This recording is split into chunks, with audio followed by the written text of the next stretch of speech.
मधुरं स्वरूपं कर्मापिते च मधुरं मधुरा स्मृतिश्च बुद्धिं प्रबोधय प्रभो मधुबोधशक्तिं विद्यां प्रयच्छ परमां परिभावयामि। कोमलं कूजयन् वेणुं श्यामलोऽयं कुमारकः वेदवेद्यं परं ब्रह्म भासतां हृदये मम। कूजन्तं राम रामेति मधुरं मधुराक्षरम् आरुह्य कविता शाखां वन्दे वाल्मीकिकोकिलम्। निगमकल्पतरोर्गलितं फलं शुकमुखादमृतद्रवसंयुतं पिबत भागवतं रसमालयं मुहुरहो रसिका भुवि भावुकाः। तृणादपि सुनीचेन तरोरपि सहिष्णुना अमानिना मानदेन कीर्तनीय सदा हरि। नारायणाखिलगुरो भगवन्नमस्ते शिवाय नमः शिवलिंगाय नमः। तन्मे मनः शिवसंकल्पमस्तु सर्वे भवन्तु सुखिनः। नारायण नारायण नारायण नारायण। पृष्ठ 45 147। क्या भाष्य है या आन?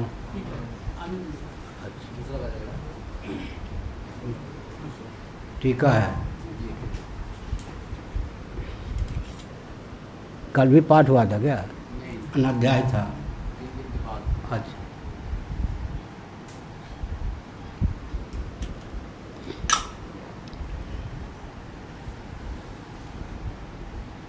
कहाँ से चलेगा? कर्म हाँ? कौन सा पृष्ठ है? 145। ठीक है, ठीक है, ठीक। नारायण वृत्तं कीर्तयति तत्र कर्म समुच्यते ज्ञाने देवताप्तौ शंका संभवो नास्ति।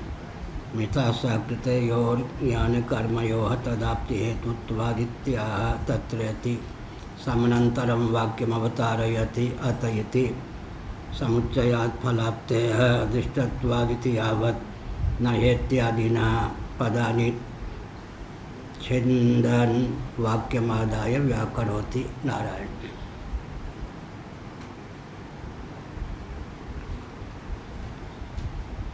प्राप्त प्रसंग का नाम वृत्त है। उसके कीर्तन का अर्थ होता है निरूपण। प्राप्त संदर्भ का निरूपण करते हैं भगवान भाष्यकार एवं तावत आदि शब्दों के माध्यम से। तत्र कर्म समुचिते ज्ञाने देवताप्तौ शंका संभवो नास्ति। मिथा सकृतयोर्ज्ञान कर्मणोः तदाप्ति हेतुत्वादित्याह तत्रेति तत्र नास्ति आशंका संभवः। भाष्य की पंक्ति।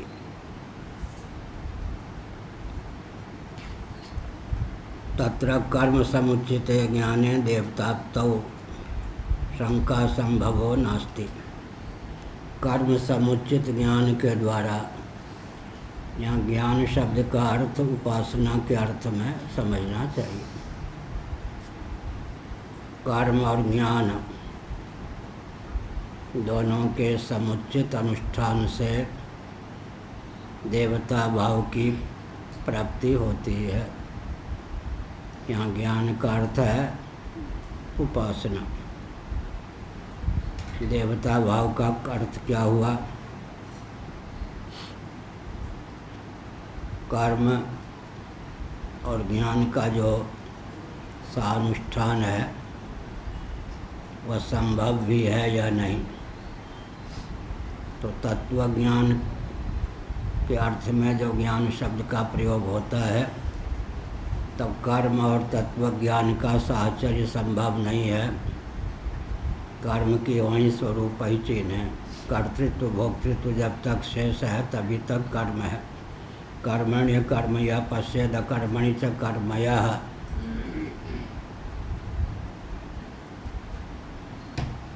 तत्वज्ञ स्वयं को कर्ता भोक्ता नहीं समझते, आत्मा के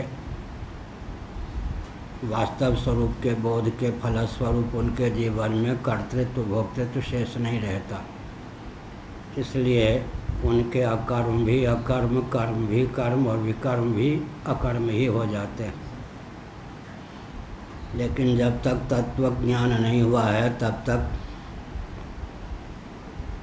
वैदिक जो हैं उनके जीवन में वेदादि शास्त्र सम्मत कर्म की प्रतिष्ठा अपने अधिकार की सीमा में होनी चाहिए और ज्ञान की प्रतिष्ठा भी होनी चाहिए। ज्ञान का अर्थ है देवता की उपासना। कर्म और ज्ञान को विकसित करने की एकमात्र विधा यही है। आधुनिक जगत भौतिकता के चकाचौंध में ज्ञान और कर्म को विकसित करने का प्रयास करता है, लेकिन जिनके जीवन में वेदादि शास्त्र सम्मत ज्ञान और कर्म की प्रतिष्ठा नहीं है उनके बस की बात नहीं कि वे प्राप्त कर्म और ज्ञान को विकसित कर सकें। देहात्म भाव भावित जो कर्म और ज्ञान होता है वह अल्प होता है। वेदादि शास्त्रों को इस रॉकेट, कंप्यूटर, एटम, मोबाइल के युग में क्यों स्वीकार करें, इनका प्रामाणिक क्यों माने? इसका अर्थ होता है कि अगर हम वेदादि शास्त्र सम्मत कर्म और उपासना का आलम्बन नहीं लेंगे तो देहात्म भाव भावित अविद्या भूमि में उल्लसित निसर्ग सिद्ध स्वभाव सिद्ध जो कर्म और ज्ञान उनको विकसित नहीं कर पाएंगे। परलोक तक उस कर्म और उपासना की गति नहीं होगी। परमात्मा की प्राप्ति में भी वह कर्म और ज्ञान प्रयुक्त और विनियुक्त हो, ऐसी कल्पना नहीं करनी चाहिए। तत्र कर्म समुचिते ज्ञाने देवताप्तौ, देवता भाव की प्राप्ति होती है कर्म समुचित ज्ञान अर्थात उपासना का आलम्बन लेने पर। देवता कौन है? इंद्रादि देवता हैं। सबसे उत्कृष्ट देवता का नाम प्रजापति हिरण्यगर्भ या ब्रह्मा है। सबसे उत्कृष्ट देवता हैं प्रजापति हिरण्यगर्भ या ब्रह्मा। ब्रह्मा का पद भी कर्म और ज्ञान के समुचित अनुष्ठान के फलस्वरूप ही सुलभ होता है। आज जो ब्रह्मा के पद पर प्रतिष्ठित हैं, कभी मर्त्यलोक में, बृहद भारत में, सतकुल में मांत्रिक कर्म और उपासना में अधिकृत थे। उन्होंने कर्म और उपासना का निष्काम भाव से अनुष्ठान किया।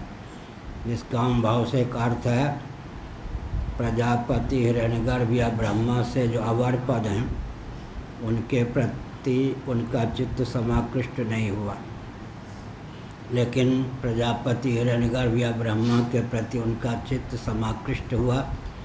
अश्वमेध याग को सर्वोत्कृष्ट क्यों माना जाता है? क्योंकि अश्वमेध याग के देवता साक्षात प्रजापति हिरण्यगर्भ या ब्रह्मा। उस यज्ञ को उतना महत्व दिया जाता है जिस यज्ञ का या देवता जिस स्तर का है। अश्वमेध याग सर्वोत्कृष्ट क्यों है? क्योंकि उसके देवता साक्षात प्रजापति हिरण्यगर्भ या ब्रह्मा हैं। कस्मै देवाय हविषा विधेम, द्रव्य और देवता का संवेद स्वरूप ही याग होता है, यज्ञ होता है। तो यहाँ पर विचार करना है कि अश्वमेध सबसे उत्कृष्ट याग क्यों है? क्योंकि उसके देवता साक्षात प्रजापति या ब्रह्मा। अश्वमेध याग का पूर्व जन्म में आलम्बन लिया होगा, उसके फलस्वरूप आज कोई जीव ब्रह्मा के पद पर प्रतिष्ठित है।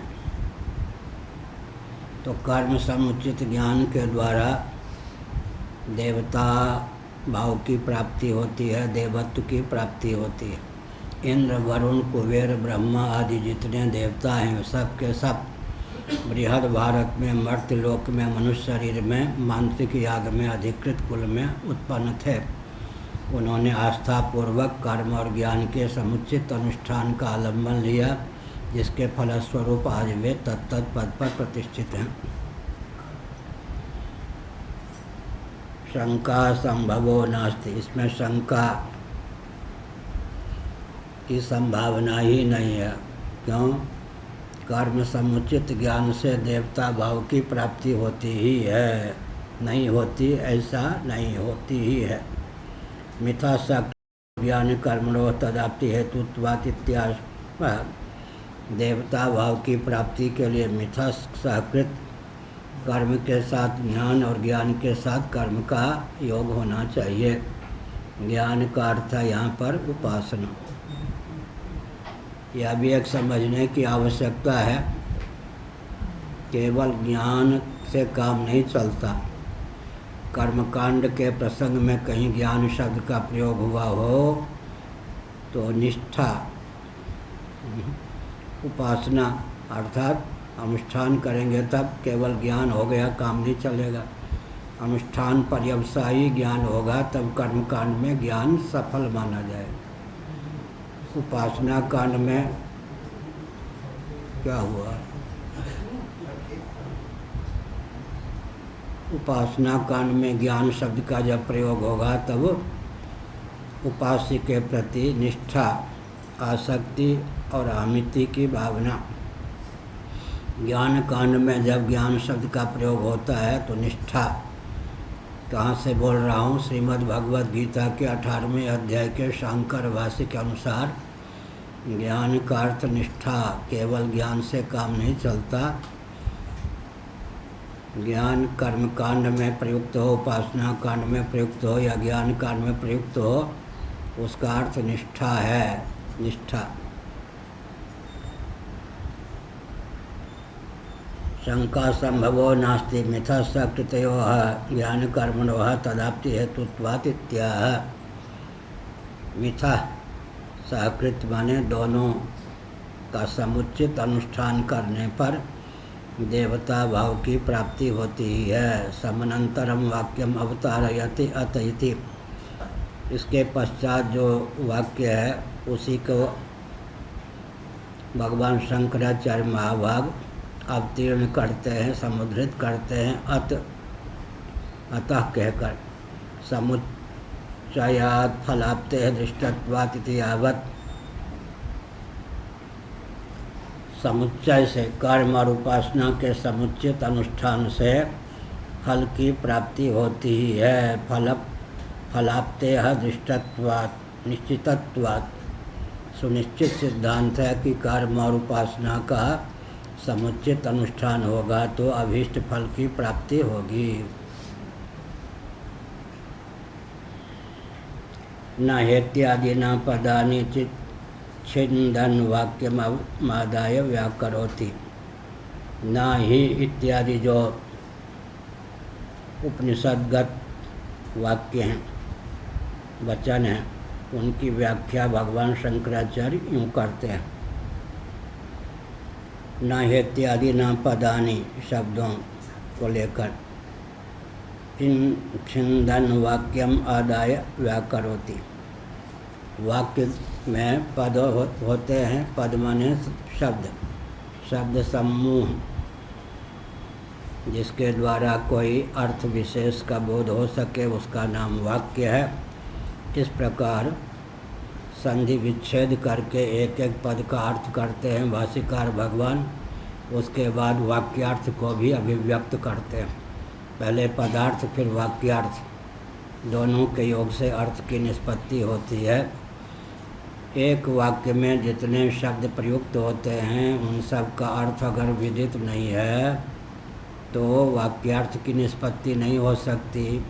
अतः भाष्यकार का दायित्व होता है कि पहले पदों के अर्थ को व्यक्त करें, बाद में वाक्यार्थ को व्यक्त करें, उसके बाद तात्पर्यार्थ को प्रकरण इत्यादि के बल पर व्यक्त करें। पदार्थ, वाक्यार्थ और तात्पर्यार्थ तीनों उपक्रमोपसंहारादि सर्वविधि लिंगों के द्वारा प्राप्त प्रकरण का जिसमें तात्पर्य निर्धारित हो उसको व्यक्त करें।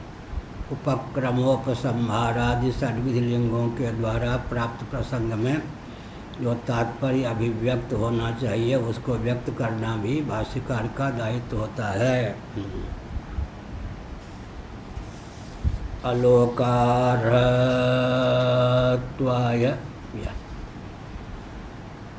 ऐसा कोई संदेह नहीं करना चाहिए कि लोक सार्थक होगा या नहीं। आलोक का अर्थ यहाँ पर है कर्म और ज्ञान का समुचित अनुष्ठान होने पर लोक की सार्थकता सुनिश्चित है।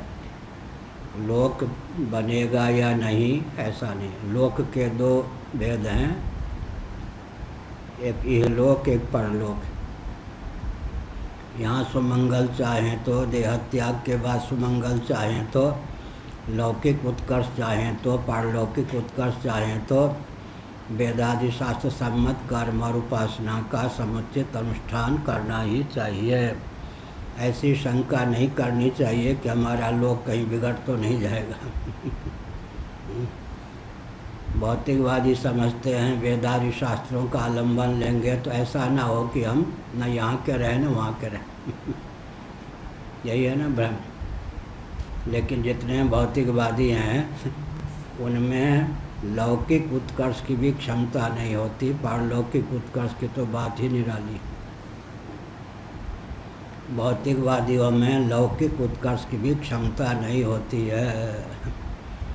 जितने ये भौतिक विकासवादियों ने विकास को परिभाषित किया, उनके द्वारा परिभाषित विकास के गर्भ से विनाश निकल आया या नहीं। ऊर्जा के जो स्रोत हैं पृथ्वी, पानी, प्रकाश, पवन, ये इतने विकृत हो गए हैं, क्षुब्ध हो गए हैं कि पूरे विश्व के लिए ये काल बन गए। तो भौतिकवादियों के बस की बात नहीं कि वो लौकिक उत्कर्ष करके भी दिखा दें। पारलौकिक उत्कर्ष और परमात्मा की प्राप्ति की गाथा तो बहुत सुदूर। इसलिए इस रॉकेट, कंप्यूटर, एटम, मोबाइल के युग में भी वेदादि शास्त्रों की उपयोगिता है। देहात्म भाव भावित जितने भौतिकवादी हैं उनमें वह क्षमता नहीं कि भौतिक उत्कर्ष भी करके दिखा दें। लौकिक उत्कर्ष से भी वो वंचित रहते हैं।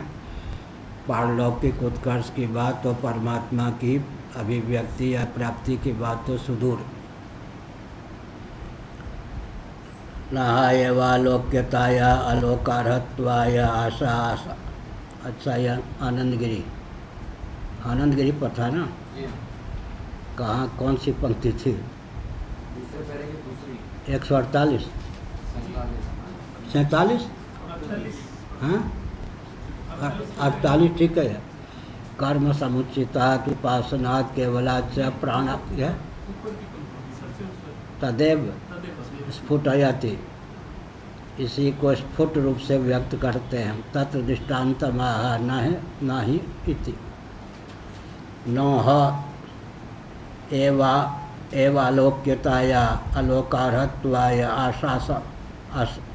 आशंसनम प्रार्थनम नैवास्ति है।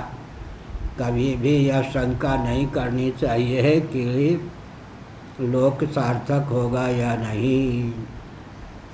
वेदादि शास्त्र सम्मत कर्मकांड, उपासना कांड का आलम्बन लेकर कहीं लौकिक उत्कर्ष के स्थान पर दुर्गति तो नहीं हो जाएगी। ऐसा तो नहीं कि इधर के भी न रहे उधर के भी न रहे, ऐसी कोई कल्पना नहीं। लोक सार्थक होगा ही।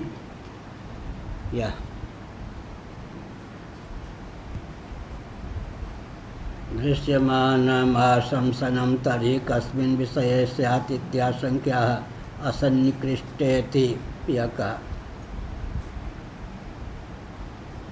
मूल में असन्निकृष्ट विषय ही अनात्मानि आशंसनम न तत्स्वात्मनि संभवति। यह असन्निकृष्ट विषय ही अनात्मनि आशंसनम न तत्स्वात्मनि संभवति। दूसरी टिप्पणी में इन्होंने कहा ननु अपरिच्छिन्न देवता भावो वर्तमान देहेन प्राप्तुं शक्यते परिच्छेदाभिमान प्रतिबंधा तत्र स्वात्मन इति। वार्तिकेय सब उद्धृत किया टिप्पणीकार ने।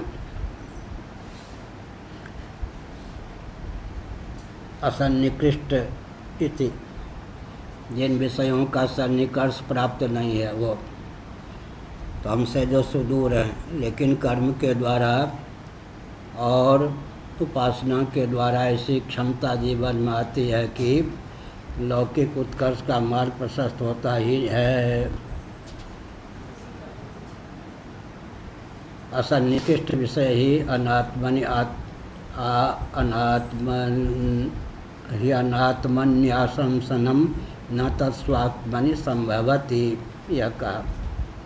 इसके बाद में प्राणात्मना व्यवस्थितस्य विदुषा तदात्म भावम कदाचित् अहम न प्रपद्येयम इत्याशंसनम नास्ति इति निगमयति। निगमन, अगर मैं प्राणात्म भाव से भावित हो जाऊंगा, प्राणात्म भाव माने क्या प्रसंग चल रहा है? साम का, साम वेद है, साम में सा और अमः, सामः, सा का अर्थ होता है वाक, स्त्रीलिंग, सा का अर्थ होता है प्रकरण के अनुसार वाक, अमः का अर्थ होता है प्राण।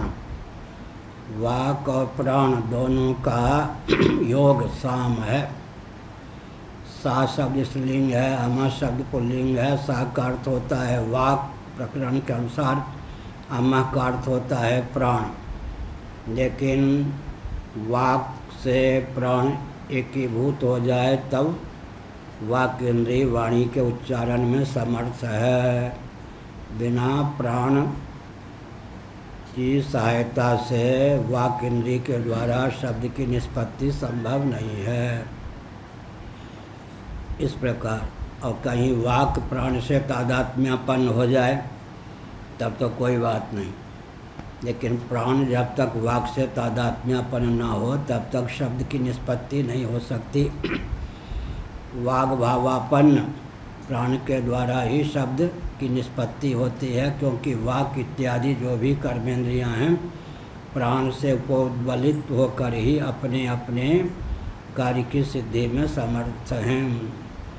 कर्मेंद्रियों की, ज्ञानेंद्रियों की जो अर्थक क्रियाकारिता है वो प्राण से तादात्म्यपत्ति के कारण या प्राण युक्त होने के कारण ही है। इसलिए साम का अर्थ हो गया पहले वाक और प्राण, बाद में प्राण की प्रधानता से साम का अर्थ हो गया प्राण, यह अर्थ हुआ। फिर अंत में अहंग्रह उपासना की दृष्टि से मैं प्राणात्मा हूँ, यह उपासना का स्वरूप हो गया। प्राण में तादात्म्यपत्ति अहमिति, अहंग्रह उपासना यह, उसके द्वारा क्या होता है, जहाँ तक प्राण की गति है प्राणोपासक की वहाँ तक गति हो जाती है।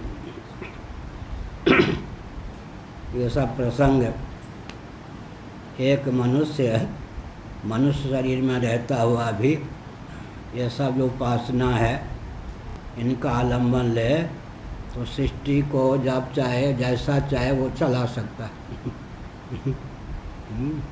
और वो एटम बम को संकल्प मार्ग से विफल कर सकता है, किसी नई वस्तु को भी उत्पन्न कर सकता है। लेकिन आजकल पढ़ने पढ़ाने की व्यवस्था बंद हो गई। पढ़ते भी हैं तो वेदांताचार्य होने के लिए, डिग्री डिप्लोमा के लिए, अनुष्ठान उपासना नहीं रह गई। उपासना न रहने के कारण व्यक्ति के जीवन में दिव्यता नहीं। आगे आएगा वो व्यक्ति ईश्वर के समान, ईश्वर का रुख देखकर सृष्टा हो जाता है। कौन? जो अधिभूत, अध्यात्म, अधिदैव तीनों रूपों में आत्मा कोई उच्छलित या अभिव्यक्त समझता है। तो ये लुल्लू बुद्धू आदि क्या चुनौती देंगे? एटम बम वाले भी क्या हम लोगों को चुनौती देंगे? वही धराशाही हो जाएंगे। क्या ये जो उपासना है, चलता फिरता आत्म बम, इसके द्वारा हो सकता है। चलता फिरता वैश्वानर, चलता फिरता हिरण्यगर्भ, क्या चलता फिरता अग्नि, चलता फिरता वायु, चलता फिरता क्या पृथ्वी तत्व हो सकता है, जल तत्व हो सकता है। उपासना का यह महत्व है। यह कहा प्राणात्मना व्यवस्थित विदुषा तदात्म भावम कदाचित अहम न प्रपद्येयम इत्याशंसनम नास्ति। प्राणोपासना, प्राणात्मना व्यवस्थित का अर्थ है प्राणोहम, मैं प्राण हूँ। प्राण का अर्थ क्या हो गया यहाँ पर? हिरण्यगर्भ, वैश्वानर, प्रजापति। प्राणोपाधिक चिदात्मा का नाम है प्राण। प्राण में जिसकी अहमियति परिपुष्ट हो गई, प्राणोपासना जिसकी परिपुष्ट हो गई, तदात्म भावम कदाचित अहम न प्रपद्येहम इत्याशंसनम नास्ति। कहीं ऐसा तो नहीं है कि प्राणोपासना करने पर मैं प्राणस्वरूप न हो सकूं, ऐसी शंका भी नहीं करनी चाहिए। क्या सुनिश्चित तथ्य है कि प्राणोपासना के फलस्वरूप हम प्राण हो ही जाएंगे।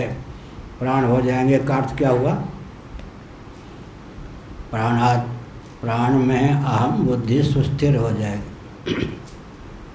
विषय करण सुरजीव समेता सकल एकते एक सचेता, सब कर परम प्रकाशक जोई, राम अनादि अवधिपति सोई। क्या हुआ? विषय से उत्कृष्ट कौन है? करण। विषय माने अधिभूत, अधिभूत से उत्कृष्ट कौन है? करण का अर्थ है अध्यात्म। अध्यात्म से उत्कृष्ट कौन है? अधिदैव। नेत्र अध्यात्म है तो सूर्य अधिदैव। अधिदैव से उत्कृष्ट कौन है? भारद्वाज। जीव, बढ़िया। जीव से उत्कृष्ट ईश्वर। ईश्वर से भी उत्कृष्ट ईश्वर का मौलिक स्वरूप सच्चिदानंद ब्रह्म।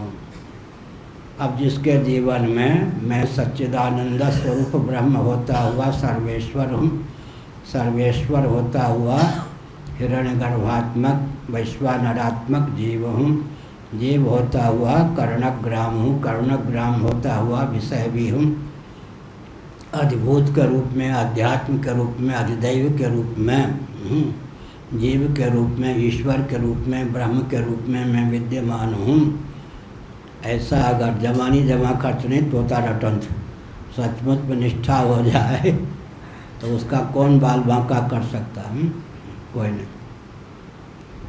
पूरी सृष्टि में जैसा चाहे वो ईश्वर का रुख देखकर क्रांति ला सकता है। इसलिए चलते फिरते ऋषि लोग क्या होते थे? क्रांति के अग्रदूत। अब लाएंगे वो सोनिया जी लाएंगी क्रांति या कौन मोदी जी लाएंगे क्रांति? कौन लाएंगे क्रांति? अभी प्रतीक्षा हो रही है कि वो राहुल जी की बहन गई हुआ है ना अमेरिका, वो आ जाए तो कोई निर्णय लेगी। उस पर कांग्रेस अभी निर्भर है। वो आएगी तो निर्णय लेगी। प्रियंका नाम है, हाँ प्रियंका। सब शासन कौन कर सकता है? ये राजा महाराजा में यह ज्ञान होता था। महाभारत में क्या लिखा है? एक व्यक्ति राजा, वो एक व्यक्ति होता था क्या? अष्टवसुओं का 11, 11 रुद्रों का, 11 आदित्यों का तेज होता था। उपासना के बल पर अष्टवसुओं का। प्रथम ब्राह्मण कौन है? भारद्वाज, ब्रह्मा जी। प्रथम क्षत्रिय इंद्र जी। हाँ, प्रथम वैश्य व वसु, प्रथम शूद्र। हाँ, कल वाली बात याद रखें। प्रथम ब्राह्मण कहो जी सुरेश जी, प्रथम ब्राह्मण, प्रथम क्षत्रिय इंद्र जी। हाँ, प्रथम वैश्य वसु जी, ठीक। और प्रथम शूद्र पूषा, पृथ्वी के अधिदैव। इस प्रकार किसने पूछा था प्रथम ब्राह्मण कौन, प्रथम क्षत्रिय कौन? परसों पूछा था। अच्छा हाँ, वो चुलबुल उत्तराखंड ने पूछा था। ठीक। अब क्या क्या होना चाहते हो इनमें से? प्रथम ब्राह्मण या प्रथम क्षत्रिय? हाँ, क्षत्रिय हैं ये। इंद्र संभलना भाई, कहीं वज्र का प्रयोग न कर दे। इनको लोग मुख्यमंत्री कह के संबोधन करते हैं। हाँ, मुख्यमंत्री कहाँ के? उत्तराखंड के। ठीक, क्षत्रिय हो तो राजी करो, अच्छा है। वो गया, क्या कहा? प्राणात्म भाव से जो व्यवस्थित विद्वान है। विदुषा का अर्थ क्या होता है? जहाँ कहीं भाष्यकार भगवान आनंद गिरी विद्वान शब्द का प्रयोग करते हैं वहाँ जमानी जमा खर्च नहीं, जानकर उस प्रकार की निष्ठा से संपन्न व्यक्ति क्या विदुषा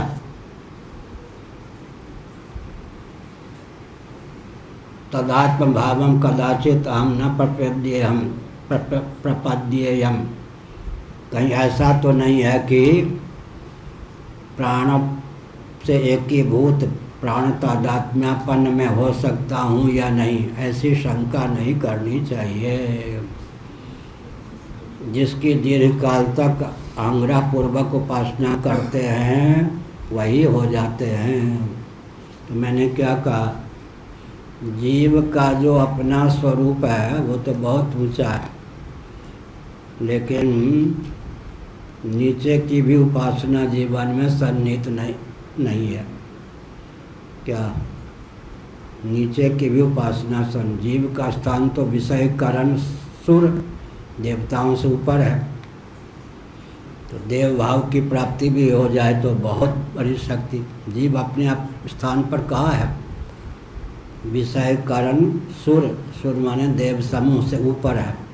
कोई जीव ही उपासना के प्रभाव से देवता बनता है, तो देवता का स्थान तात्विक धरातल पर ऊंचा है या जीव का स्थान।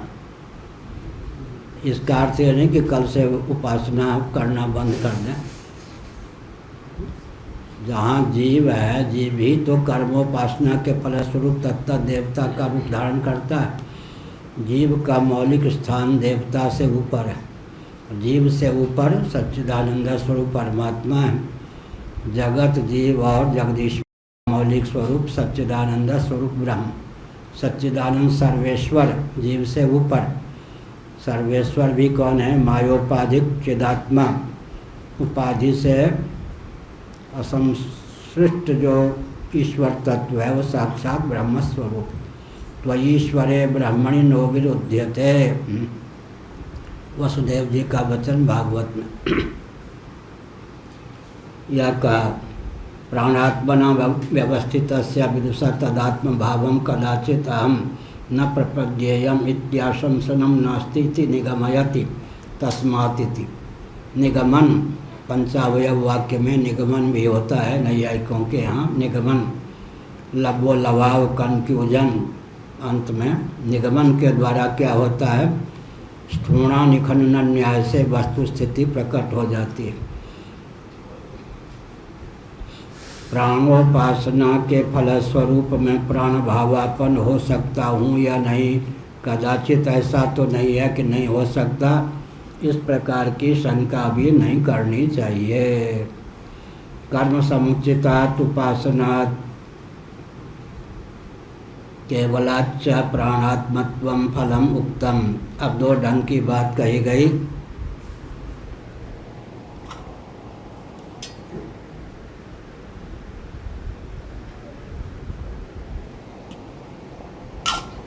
कर्म समुचित उपासना से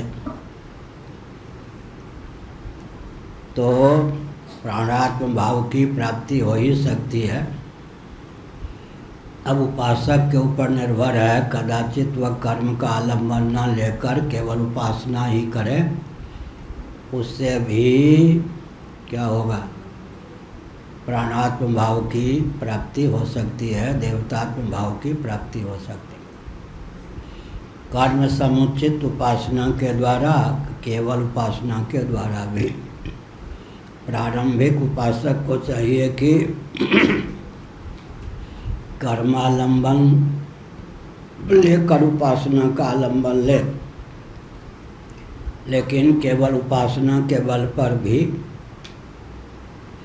प्राणात्म भाव की, देवतात्म भाव की प्राप्ति हो ही सकती है। अब ऐच्छिक है, कर्म समुचित उपासना के द्वारा या केवल उपासना के द्वारा देव भाव की प्राप्ति हो सकती है।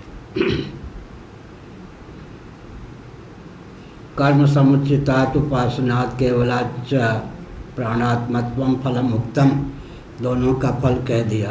तत्र समुचितात् उद्गातुर यजमानस्य वाक्फलम केवलाच्च उपासनात् अन्यतरस्य अन्यस्य वा कस्यचिदिति जिज्ञासमानः शंकते कस्येति कस्यै तत् य एवं एतत् साम प्राणम यथोक्तम निर्धारित महिमानम वेदाहमस्मि प्राण इंद्रिय विषया संगजय आसुरय, ये सब कहा गया।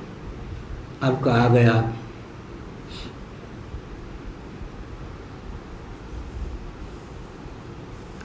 कर्म समुचितात् उपासनात् केवलाच्च प्राणात्मत्वं फलमुक्तम तत्समुचितात् उद्गातो उद्गाता उद्गाता क्या होगा? उद्गान करने वाला ऋग्वेदी यज्ञ में यजमानस्य व अथवा यजमान के द्वारा दक्षिणा के बल पर उद्गाता क्या होता है? कृत हो जाता है, खरीदा हुआ मानो। जब तक यज्ञ में हैं, यज्ञ करने में प्रयुक्त हैं, यजमान ने दक्षिणा के द्वारा मानो उनको खरीद लिया है। लेकिन उस समय ऐसा होता है कि बीच में विश्राम दिया जाता है। उस समय अपने निमित्त अगर उपासना करे कौन? ऋत्विक, तो क्या होगा? उसको उस उपासना का फल प्राप्त होगा ही। यह हुआ यज्ञशाला में वो तो जो कुछ करेगा कर्मकांड की सीमा में उसका फल यजमान को प्राप्त होगा। लेकिन अवकाश की दशा में अगर अपने लिए भी वो प्राणोपासना करता है तो यजमान को ही नहीं, उसको भी फल प्राप्त होगा। यजमान यदि स्वयं भी इस प्रकार की उपासना करता है तो उसे प्राप्त होगा। ऋत्विक करते हैं तो यजमान को प्राप्त होगा। यजमान अगर स्वयं भी करता है तो उसे भी प्राप्त होगा। अगर ऋत्विक अवसर पाकर इस प्रकार की उपासना स्वयं करते हैं तो उनको भी प्राप्त होगा। यजमान कर्तृक भी यह ज्ञान है, उपासना है, और ऋत्विक कर्तृक भी है।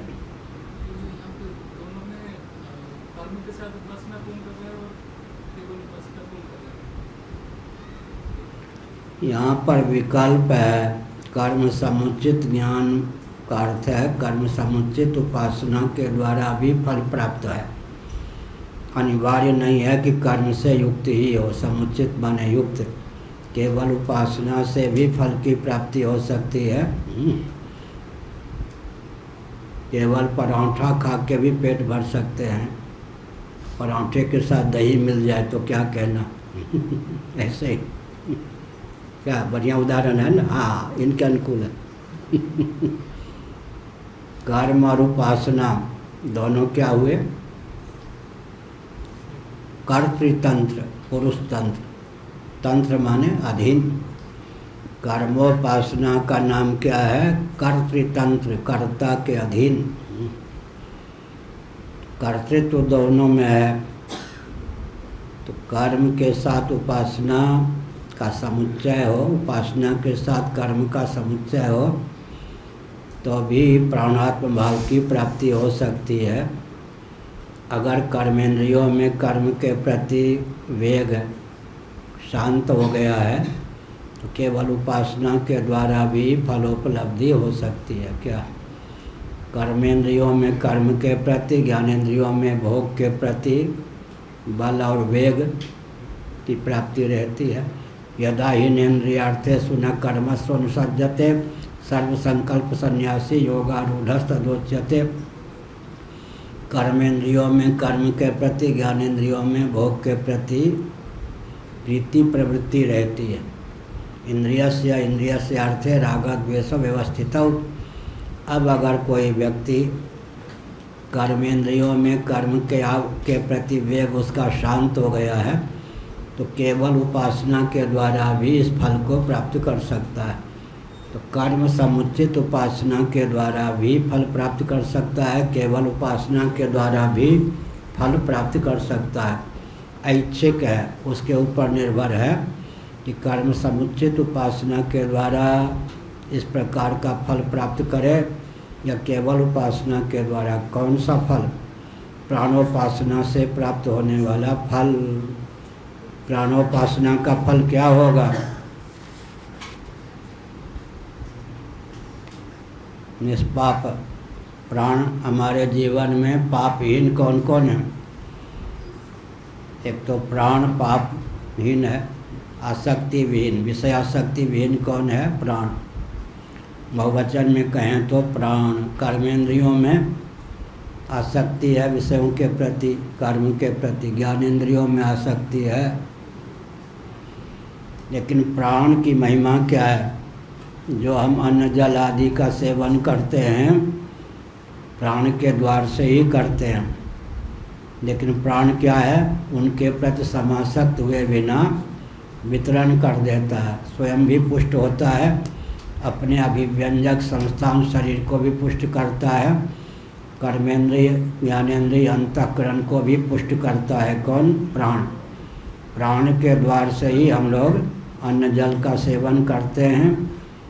पिछले दिन हमने बताया, मुखिया मुख सो चाहिए, खान पान को एक, पाले पोसे सकल अंग तुलसी सहित विवेक। मुखगत, मुखिया मुख सो माने मुखगत प्राण के समान चाहिए। मुख का अर्थ यहाँ पर क्या है? मुखिया मुख सो चाहिए, मुख सो माने मुख के समान, मुख माने मुखगत प्राण। पाले पोसे सकल अंग तुलसी सहित विवेक। प्राण के द्वार से ही अन्न जल आदि का हम सेवन करते हैं। लेकिन प्राण की विशेषता है कि वो विषयासक्त नहीं होता। इंद्रियां विषयासक्त हो जाती हैं, प्राण विषयासक्त नहीं होता।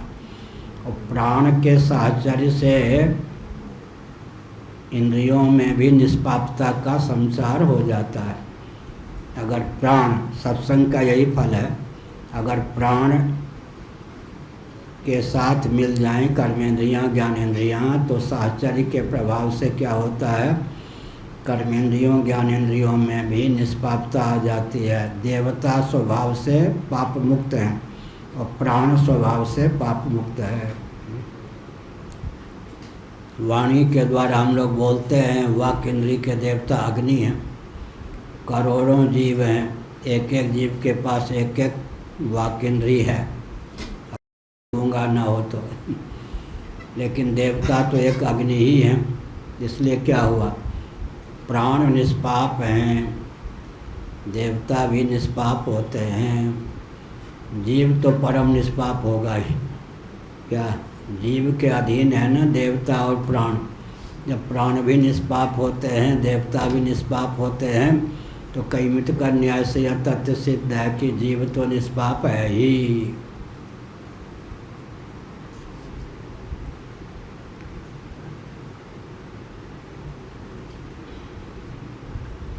कर्म समुचितात् उपासनात् केवलाच्च प्राणात्मत्वं फलमुक्तं तत् समुचितात् उद्गातुर्यजमानस्य व, चाहे उद्गाता हो, उद्गान करने वाला, चाहे यजमान ही क्यों ना हो, फलम केवलाच्च उपासनात् तयोः अन्यतरस्य अन्यस्य वा कस्यचित् इति जिज्ञास्यमानः शंकते कस्य इति। यह कहा कस्य भाष्य में, कस्य एतत् या एवं एतत् साम प्राणम यथोक्तम निर्धारित महिमानम। जो उपासना करता है, चाहे यजमान करे चाहे ऋत्विक करे, उनको यह फल प्राप्त हो जाता है। कौन सा फल? प्राणात्म भाव से संपन्न हो जाते हैं वे। ज्ञान कर्मणः उभयत्र समभावात् उभयोरपि वचनात् फल सिद्धि। 8वीं टिप्पणी इन्होंने लिखी, कहीं होगी। हाँ, यह है, श्रुते है, ठीक, स्तुति के आधार पर। ज्ञान कर्मणो उभयत्र समभावात् उभयोरपि वचनात् फल सिद्धि। श्रुतियों के अनुसार, श्रुति तो है यहाँ पर, स्वयं तो श्रुति ही है। क्या अर्थ हुआ? केवल कर्म ज्ञान कर्मणो उभयोत्र समभावात् उभयोरपि वचनात् फल सिद्धि। अगर ज्ञान के साथ कर्म का समुच्चय हो जाए, कर्म के साथ ज्ञान का समुच्चय हो जाए तो भी फल की प्राप्ति होती है। केवल ज्ञान अर्थात उपासना के द्वारा भी फल की प्राप्ति होती है। श्रुति ने ऐसा कहा तो ज्यों के त्यों विश्वास करना चाहिए। अब उपासक के ऊपर निर्भर है कि कर्म सहित ज्ञान अर्थात उपासना का आलम्बन ले या केवल उपासना के द्वारा ही फल प्राप्त करे, उसके ऊपर निर्भर है। हाँ, योग्यता पर निर्भर है या फिर मन पर निर्भर तो नहीं होगा? मन पर उपासक कौन होगा? कर्मेंद्रिय ज्ञानेंद्रिय अंतःकरण प्राण से युक्त जीव ही तो उपासक। जब ऐच्छिक होता है तो उसमें फिर स्वतंत्रता होती है। क्या कर्म और ज्ञान माने उपासना दोनों के समुचित अनुष्ठान से फल प्राप्त करे अथवा केवल उपासना के द्वारा फल की प्राप्ति दोनों ढंग से हो सकती है। कर्मोपासना का समुचित अनुष्ठान करने पर भी फल की प्राप्ति होगी, केवल उपासना के द्वारा भी फल की प्राप्ति होगी। ऐसे स्थलों में ऐच्छिक हमने एक संकेत कर दिया कि कदाचित कर्मेंद्रियों में कर्म का वेग हो तब कर्म और उपासना का समुचित अनुष्ठान करना चाहिए। अगर मन पर इतना नियंत्रण हो गया है कि कर्मेंद्रियों में कर्म का वेग शांत हो गया है तो केवल उपासना के द्वारा भी क्या है, प्राणोपासना संभव है। अर्थात कर्म और उपासना दोनों के समुचित अनुष्ठान की फिर आवश्यकता नहीं, केवल उपासना के द्वारा भी काम बन सकता। उपासना का योग जरूर होना चाहिए। कर्म सहित उपासना हो या केवल उपासना हो, उपासना को छोड़ देंगे तो केवल कर्म से काम नहीं बनेगा। कर्म सहकृत उपासना या केवल उपासना, यह है ऐच्छिक। उपासना तो दोनों दशा में चाहिए।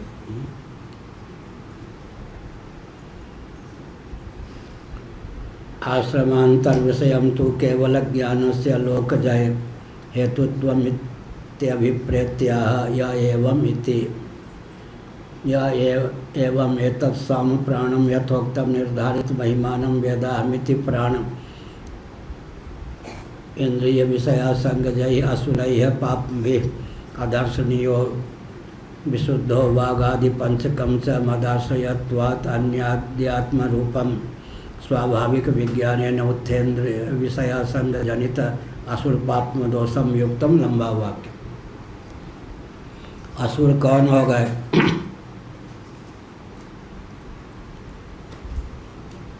इंद्रियों का जो विषयों के प्रति राग है वही असुर बनाने में समर्थ है। असुर प्राणोपलक्षित अनात्मक प्रपंच में जिसकी आसक्ति है, राग है, वो असुर हो गया। यह पाप की प्राप्ति कब होती है? इंद्रियस्य अर्थे राग द्वेषो व्यवस्थितौ। विषयासक्त होकर के जब हम इंद्रियों के माध्यम से विषय का सेवन करते हैं तब पाप हो जाता है। विषयासक्ति की निवृत्ति हो गई तब पाप नहीं। केवल इंद्रियरपि, केवल का अर्थ है कामना रहित। योगिनः कर्म कुर्वन्त संगं त्यक्त्वात्मशुद्धये केवलैरिन्द्रियैरपि कायेन मनसा बुद्धिया केवलैरिन्द्रियैरपि योगिनः कर्म कुर्वन्ति संगं त्यक्त्वात्मशुद्धये। केवल का अर्थ अकेले नहीं, केवल का अर्थ है कामना विहीन। अरे आप भी पूछ रहे? हाँ, तब तो क्या हुआ? हाँ, ये कलकत्ता से आकाशवाणी है। क्या हुआ? आपने जिनको राग है तो जितने भौतिकवादी है सब तो असुर हो गए थे। इसे यही तो विषय चल रहा। उनको मत कहिएगा सब टूट पड़ेंगे। असुर तो सभी होते हैं, तो कोई बचेंगे। आप तो बच ही जाएंगे और कोई बचे ना। ये तो प्रसंग ही चल रहा है। जो वेदादि शास्त्रों को नहीं मानेंगे वो देहात्मवादी होंगे। देहात्मवादी होंगे तो असुर तो होंगे ही। ससुर थोड़े होंगे, तो असुर ही होंगे। वो ससुर नहीं होंगे, असुर ही होंगे। वेद को जो मानने वाले हैं वो भी तो इंद्रियों में आसक्ति भरा रहता है सब। ऐसा है कि वेद आदि शास्त्र सम्मत कर्म उपासना का आलम्बन लिए तब तो वैदिक, हाँ वेद कोई होता होगा, हम न खंडन करते न मंडन, उस मार्ग पे चलते, इससे क्या होगा? क्या? हाँ कोई शंकराचार्य हैं, पाठ चलाते हैं कोई, अब पाठ में नहीं आएगा तो उसको क्या मिलेगा? ऐसे ना आजकल बस समझ मन ही मन रही, कौन असुर नहीं है। विषय ही यही चल रहा है। ज्ञान और कर्म को विकसित करने का मार्ग है वेदादि शास्त्र का अनुशासन स्वीकार करना, वेदज्ञ तत्वज्ञ का अनुशासन स्वीकार करना। अब जब वेदादि शास्त्रों को नहीं मानते कि इस रॉकेट, कंप्यूटर, एटम, मोबाइल के युग में इन सब से क्या लेना देना, वे सब के सब देहात्मवादी हैं। जितने देहात्मवादी हैं असुर हैं वो। आसुरी योमनि मापन्ना मूढ़ा जन्मनि जन्मनि, यहाँ इसलिए वेदादि शास्त्रों को नहीं मानेगा तो देहात्म भाव से मुक्त नहीं होगा, देहात्मवादी होगा तो असुर होगा ही।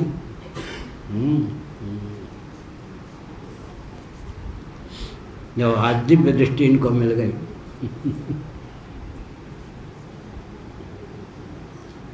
इसलिए सब तो असुर ही बनाए जा रहे हैं, जितने भौतिकवादी हैं सब असुर बनाए जा रहे हैं। जो वेदादि शास्त्रों को नहीं मानेगा वो असुर तो होगा ही। असुर माने विषयासक्त होगा ही, विषयों में समासक्त होगा ही। वेदादि शास्त्र सम्मत कर्म और उपासना का आलम्बन लेकर ही कोई असुर होने से अपने आप को बचा सकता है। हाँ जी, आश्रमांतर का विचारांतरम दर्शयति केवलाचार्य। आश्रमांतर विषयम तो विचारांतर के अर्थ में आश्रमांतर शब्द का प्रयोग है। केवल ज्ञान से अलोकजय हेतुत्वम इत्यभिप्रेत्या। साधक के ऊपर निर्भर है। यहाँ पर आश्रमांतर माने विषयांतर, वो कोई संन्यास आदि नहीं। आश्रम का अर्थ यहाँ पर है विषय। आश्रमांतर विषयम तो यह का 9वीं टिप्पणी यह हुआ। तो हमने संकेत किया, क्या कहा? आश्रमांतर विषयम तो केवल ज्ञान से अलोकजय हेतुत्वम। केवल ज्ञान माने केवल उपासना का आलम्बन लेकर के भी लोक पर विजय प्राप्त कर सकते हैं। चाहे तो कर्म और उपासना दोनों के योग से, नहीं तो केवल उपासना रूप ज्ञान के योग से भी लोक पर विजय प्राप्त कर सकते हैं। लोक पर विजय का अर्थ क्या हुआ? या एवं एतत् साम प्राणम यथोक्तम निर्धारित महिमानम वेद अहम अस्मि प्राण इंद्रिय विषयासन। ये सब वो क्या हुआ? असुर होने से बच जाएगा। असुर होने से बचेगा तो देह त्याग के बाद क्या होगा? ऊर्ध्व लोकों की उसे प्राप्ति होगी। तो लोक पर विजय प्राप्त करेगा या नहीं? लोक पर विजय प्राप्त करेगा ही। या तो एवं शब्द से प्रकृत परामर्शित्वाद पूर्वोक्तम सर्वं वेद्य स्वरूपम संक्षिप्ति अहमस्मित इत्यादि ना। भगवान भाष्यकार ने कहा एवं शब्द से प्रकृत परामर्शत्वाद, प्रकृत माने चाल प्राप्त संदर्भ में एवं शब्द का जो प्रयोग किया भगवान भाष्यकार ने, या एवं एतत् साम, यहाँ जो एवं शब्द का प्रयोग किया है प्रकृत का परामर्श इसके द्वार से होता। प्रकृत माने प्राप्त प्रसंग का नाम प्रकृत, प्रकृति नहीं प्रकृत। प्रकृति का परामर्श करने वाला एवं शब्द है। पूर्वोक्तम सर्वम वेद्य स्वरूपम संक्षिपति, जो कुछ जानकारी के विषय होने चाहिए जिनका प्रतिपादन किया गया, संक्षिप्त करके भगवान भाष्यकार स्वयं व्यक्त करते अहम अस्मि इत्यादि नाम, अहम अस्मि इत्यादि पंक्तियों के द्वारा। वेदा अहम अस्मि प्राणहम, यहाँ का है अंग्रहोपासना, अंग्रह सोहम अस्मिति वृत्ति अखंडा, यहाँ पर प्राणात्म भाव, मैं प्राणात्मा हूँ, इस प्रकार अहमिति जिसकी परिपुष्ट हो जाती। हमने एक दिन बताया, शौनक जी बैठे हुए थे, भोजन परोसने का समय आ रहा था। एक तेजस्वी ब्राह्मण को उन्होंने देखा, समझ गए कि ये भूखा है, अन्न की याचना के लिए आ रहा है। अन्न परोसने वाले को संकेत में कहा कि आंख लाल करके नहीं, मुस्कुरा करके यूँ कर देना, भोजन आपको नहीं मिलेगा। इस ढंग से मत मना करना कि वो शापे दे दे तब वो कुछ बोलेगा, तो जो बोलेगा उसको सुनने के बाद बड़े प्रेम से मैं बुलाऊंगा, अपने पास बैठा के भोजन कराऊंगा। बड़ा तेजस्वी था। भोजन परोसने वाले से कहा हमको भूख लगी है, भोजन दो, मना कर दिया मुस्कुरा। अच्छा, तेरे द्वार से वैश्वानर भूखा जा रहा है। वैश्वानर माने अग्नि। उसने उपासना की थी कि मैं वैश्वानर हूँ अग्नि। तब तक शौनक जी ने सोचा साप वाप न दे दे, आइए आइए, हम यही सुनना चाहते थे कि आपकी उपासना कहाँ तक परिपुष्ट है, किसके उपासक। आपका श्री विग्रह तो अग्नि जैसा उद्दीप्त लग ही रहा था। तो उन्होंने कहा मैं चलता फिरता वैश्वानर हूँ, अग्नि।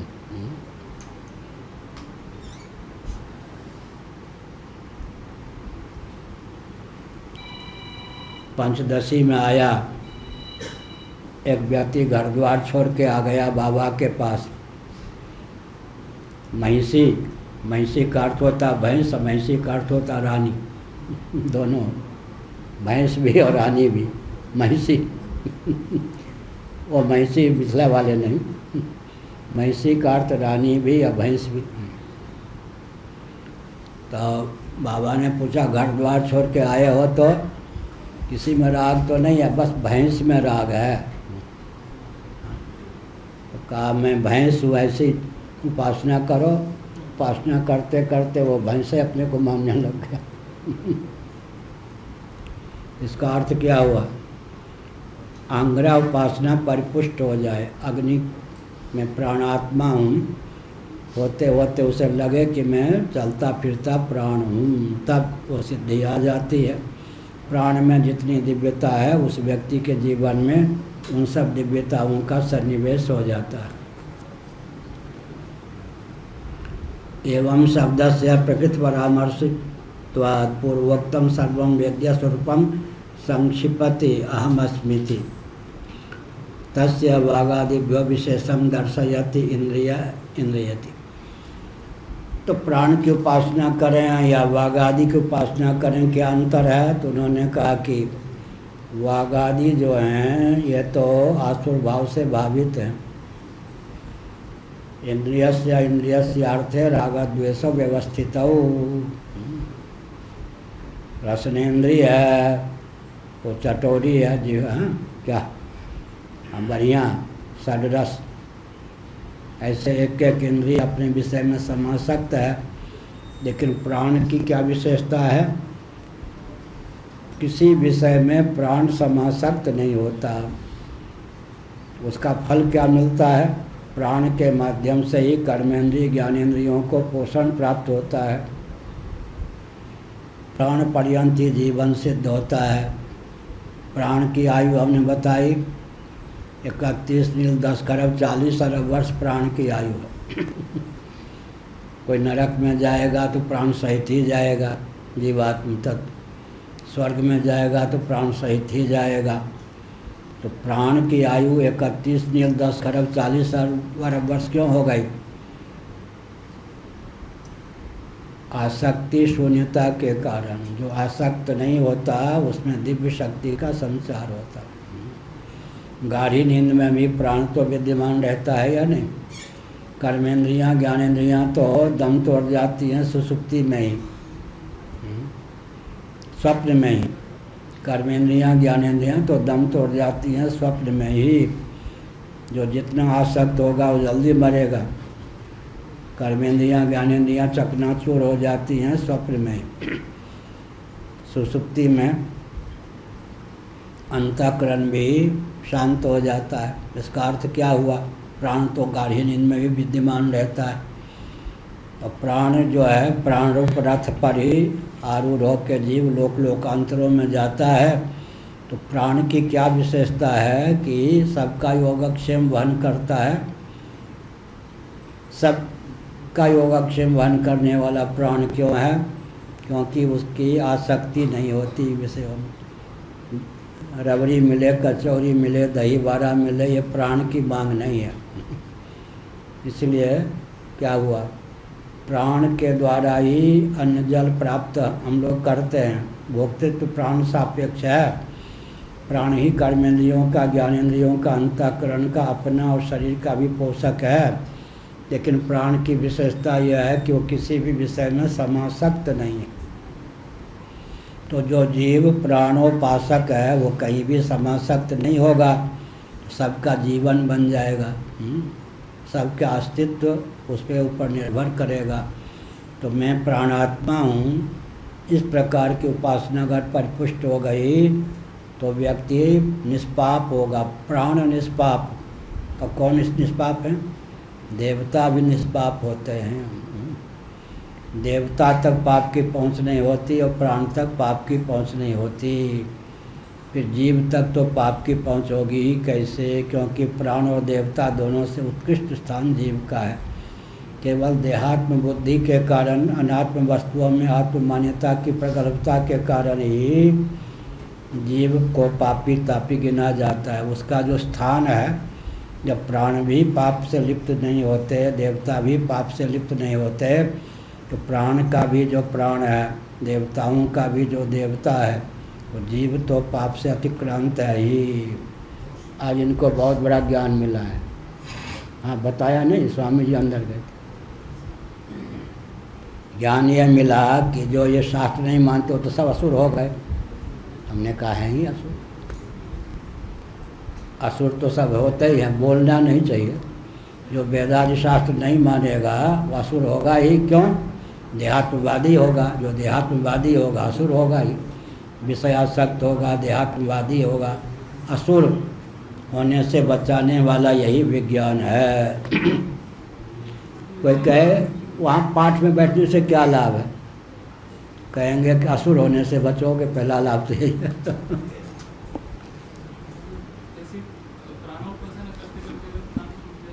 हाँ हाँ, प्राणोपासना करते करते प्राण छूट जाए, माने शरीर छूट जाए या प्राण छूट जाए। प्राण छूटने का अर्थ क्या होता है? शरीर से प्राण का निर्गत होना। बोलते क्या है? प्राण छूट गए, प्राणांत हो गया। प्राणांत शब्द में अंत किस पे जाके बजरेगा? कहते हैं प्राणांत हो गया, प्राण विहीन हो गया शरीर। बोलते हैं प्राणांत हो गया, प्राणों का अंत हो गया। जाएगा किस पे ये प्राणांत शब्द? समझ गए? प्राण निकल गया। प्राणांत हो गया माने शरीर से प्राण निकल गया। प्राणों का अंत हो गया या शरीर से प्राणों का वियुक्त हो जाना ही प्राणांत है। प्राण का अंत तो नहीं हुआ, लेकिन बोलते क्या है? प्राणांत हो गया, अर्थात शरीर प्राण विहीन हो गया। वाक्य क्या होगा? कहो सुरेश बाबा, वाक्य क्या होगा? प्राणांत हो गया, रउआ जी का प्राणांत हो गया। अर्थ क्या होगा? शरीर, रउआ जी का शरीर प्राण से विहीन हो गया। रउआ शब्द कहाँ का है? बिहार के आरा आदि का। रउआ माने आप। रउआ शब्द का अर्थ होता आप। हाँ, द्वारका सृष्टि तक है या फिर वैकुंठ में भी उत्क्रमण में प्राण ही होगा? चतुर्दश भुवनात्मक ब्रह्मांड में जीव जहाँ जाएगा प्राण रूप रथ पर आरूढ़ होके ही जाएगा। वो भी प्राणी ही होंगे, जय विजय भी प्राणी ही होंगे। वैकुंठ में जो भी पार्षद हैं सब प्राणी ही तो। ठीक। प्राण का स्वरूप वहाँ पर, यहाँ तो जो प्राण का स्वरूप है। कर्मोपासना के अनुसार देहेंद्रिय प्राणांतकरण में दिव्यता का संसार होगा। प्राण तो वहाँ होगा, शरीर भी है। जब हम वैकुंठ में जाएंगे तो शरीर तो है या नहीं? प्राण पुर्यष्टक तो वही, उसमें दिव्यता का आधान, दिव्य देह इंद्रिय प्राणांतकरण। कर्मोपासना के फलस्वरूप प्राण में दिव्यता की अभिव्यक्ति होगी, इतनी तो बात। प्राण तो वैकुंठ में भी रहेंगे तो वहाँ तो रहेगा ही। शास्त्रों को क्यों माने? कर्म और ज्ञान को शोधित उत्कृष्ट बनाने की भावना से, विषयासक्ति देहात्म भाव के चंगुल से बचने की भावना से, सद्गति की भावना से, मुक्ति की भावना से।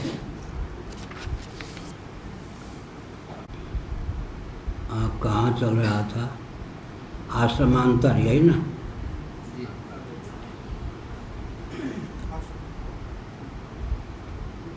केवल ज्ञान से लोक जाए हेतुत्वमिति अभिप्रेत्या। कर्म और ज्ञान के समुचित अनुष्ठान से भी लोक पर विजय प्राप्त होना संभव है, और केवल उपासना के आलंबन से भी लोक जय संभव है, यह अभिप्राय हुआ। या एवं एतत् साम प्राणम यथोक्तम, जिस प्राण का वर्णन किया गया उसमें तादात्म्य पद्धति अहमिति जिसके जीवन में है, प्राणोहम की उपासना जिसकी परिपुष्ट हो गई है, वह पाप से अतिक्रांत हो जाता है, क्योंकि पाप की गति इंद्रियों तक है। देवता और प्राण पाप से विनिर्मुक्त होते हैं। देवता तक पाप की गति नहीं होती, देवता निष्पाप होते हैं।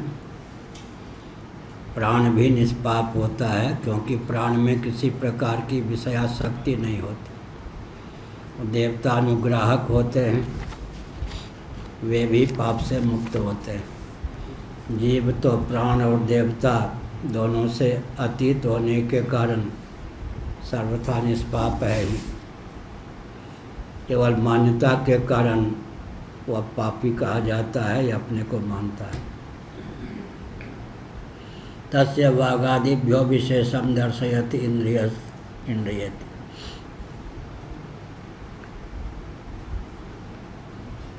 प्राण शब्देन गौणानाम अग्रहणम टीकयति वागयति। वागादि की अपेक्षा प्राण की विशेषता क्या है? जो इंद्रियां हैं वो विषयों में समासक्त हैं, लेकिन प्राण विषयों में समासक्त नहीं होता, यह अभिप्राय। इसीलिए प्राण के द्वार से ही अन्न जल इंद्रियों को प्राप्त होता है, लेकिन प्राण स्वयं विषयों में समासक्त नहीं होता। सबका पोषक भी प्राण ही है। प्राण को जो अन्न जल इत्यादि की प्राप्ति होती है वो प्राण ही यथा योग्य सब वितरण कर देता है। अपने पोषण के लिए जितना चाहिए ले लेता है। कर्मेंद्रिय, ज्ञानेंद्रिय, अंतःकरण और शरीर को भी पुष्ट करता है, लेकिन समासक्त नहीं होता। बहुत बढ़िया। गृह का अर्थ क्या होगा? गृह घर की, गृहस्थ में गृह का अर्थ घर में रहने वाला। और किसी प्रांत के गृह मंत्री जब हुए तो गृह का क्षेत्रफल कितना हो गया? और राष्ट्र के अगर गृह मंत्री हो गए तो गृह का क्षेत्रफल कितना हो गया? राम क्या पूछ रहे हैं तो कह रहे हैं पूरा देश। ठीक है यार, वो होता होगा। अब भूख लगी होगी भाई, क्यों? भूख में तो ऐसा होता ही। अच्छा, क्या का पूरा देश? पूरा देश। प्रांत माने राज्य, स्टेट, ठीक है। तो घर में गृहस्थ हो गए ना, तो गृहस्थ जब कहेंगे तो गृह शब्द का अर्थ कितना हुआ? घर। गृहिणी, गृहस्थ, संग्रहणी नहीं, गृहिणी। और किसी राज्य या स्टेट के मंत्री हो गए गृह मंत्री, तो गृह का अर्थ कितना हुआ? पूरा राज्य। लेकिन राज्य गृह मंत्री तो हुए प्रांत के, और घर ही में गृह बुद्धि है, तो शोषण करेंगे या नहीं? होता या नहीं? और भारत के पूरे राष्ट्र के गृह मंत्री हो गए, तब गृह का क्षेत्रफल कितना हो गया? और पूरे विश्व में एक शासक हो कोई, पूरे भुवन, पूरे विश्व में कोई एक शासक हो, उसका कोई गृह मंत्री हो, तो गृह का अर्थ क्या हुआ? पूरा भूमंडल हुआ या नहीं? अब पूरे चतुर्दश भुवनात्मक ब्रह्मांड का कोई राजा हो, है ही, उसके यहाँ जो गृह मंत्री होगा वो गृह का अर्थ कितना बड़ा व्यापक हो गया? चतुर्दश भुवनात्मक ब्रह्मांड, क्या? ठीक।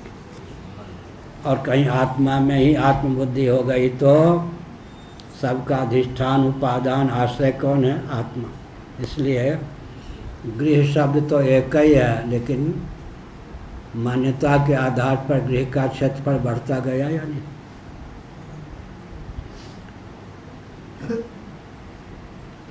तस्य वागादिभ्यो विशेषम दर्शयति। वागादि की अपेक्षा प्राण की विशेषता क्या है? इंद्रियों में विषयों के प्रति राग द्वेष सन्निहित है, जबकि प्राण राग द्वेष आसक्ति से रहित है। दूसरी बात है प्राणोहम, ये शास्त्र सिद्ध अहमिति है। निसर्ग सिद्ध स्वाभाविक रूप से प्राणात्म बुद्धि कहाँ होती है? शास्त्र के द्वारा प्राणात्मा में हूँ, प्राणोहम। शास्त्र प्रदत्त जो अहमिति है वो निबंधन में हेतु नहीं है। कर्मेंद्रिय ज्ञानेंद्रिय को लेकर, एक नेत्र को लेकर क्या हो जाएगा? मैं दृष्टा हूँ। कान को लेकर मैं श्रोता हूँ। नाक को लेकर मैं ग्रहता हूँ। रसनेंद्रिय को लेकर मैं रसयिता हूँ। वाक को लेकर मैं वक्ता हूँ। पाँव को लेकर मैं गनता हूँ। हाथ को लेकर मैं दाता हूँ। अब बुद्धि को लेकर मैं बोधा हूँ, विधाता हूँ। मन को लेकर मनता हूँ। चित्त को लेकर स्मरता हूँ।